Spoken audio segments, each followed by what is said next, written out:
Syria's war is a mess. After 4 years, the conflict is divided between 4 different sides on the ground. Each side has different foreign backers, and those foreign backers don't even agree with one another about who they're fighting for or who they're fighting against. To understand all this, the crisscrossing interventions, the moving battle lines, it helps to go back to the beginning of the war and watch how it unfolded. The first shots in Syria's war are fired in March of 2011 by Syrian dictator Bashar al-Assad against peaceful Arab Spring demonstrators. In July, some of the protesters start shooting back, and some Syrian troops even defect from Assad's army to join them. They call themselves the Free Syrian Army, and the uprising becomes a civil war. Extremists from Syria and from around the region start traveling to join the rebels. Assad actually encourages this by releasing jihadist prisoners to tinge the rebellion with extremism, make it harder for foreigners to back them.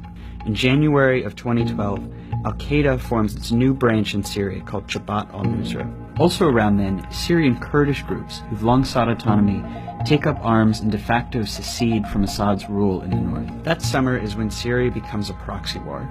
Iran, which is Assad's most important ally, intervenes on his behalf. By the end of 2012, Iran is sending daily cargo flights and has hundreds of officers on the ground. At the same time, the oil-rich Arab states on the Persian Gulf began sending money and weapons to the rebels, mainly to counter Iran's influence and mainly through Turkey. Iran steps up its influence in turn in mid-2012 when Hezbollah, which is a Lebanese Shia group backed by Iran, invades to fight alongside Assad. The Gulf states respond by sending even more money and weapons to rebels, Saudi Arabia really leading the effort at this point, and this time going a lot through Jordan, who also opposes Assad. And by 2013, the Middle East is divided between generally Sunni powers on one side supporting the rebels and Shias on the other side supporting Assad. That April, the Obama administration, horrified by Assad's atrocities, signs a secret order authorizing the CIA to train and equip Syrian rebels. But the program stalls out at first. At the same time, the U.S. quietly urges the Arab Gulf states to stop funding extremists, but their requests go ignored. In August, Assad uses chemical weapons against civilians in the town of Guerra. Men, women, children lying in rows, killed by poison gas. It is in the national security interests of the United States to respond to the Assad regime's use of chemical weapons through a targeted military strike. Russia proposed on Monday that Syria surrender control over its chemical weapons to the international community for its eventual dismantling to avoid a U.S. military strike. The U.S. ends up backing down, but the whole thing establishes Syria as a great powers dispute, with America against Assad and Russia backing him. Just weeks later, the first American training in arms through that CIA program finally reached Syrian rebels. The U.S. is now a participant in the Syrian war. In February of 2014, something happens that transforms the war. An Al-Qaeda affiliate, mostly based in Iraq, breaks away from the group over internal disagreements over Syria. The new group calls itself the Islamic State of Iraq and Syria, and it becomes Al-Qaeda's enemy. ISIS doesn't fight Assad. Instead, it fights the other rebels and it fights the Kurds, carving out a mini-state in Syria that it calls its caliphate. That summer, it marches across Iraq, seizing territory and galvanizing the world against it.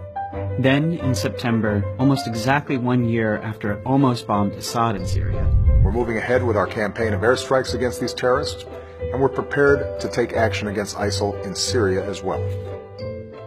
That summer, the Pentagon launches its own program to train Syrian rebels. But unlike the CIA program, this one will only train rebels who fight just ISIS, not Assad. And the program fizzles out, showing that America now opposes ISIS more than Assad, but also that there's really no like-minded force on the ground in Syria. In August, Turkey begins bombing Kurdish groups in Iraq and in Turkey, even as Kurds are fighting ISIS in Syria. Turkey also doesn't bomb ISIS in Syria. All of this deepens tension with the U.S.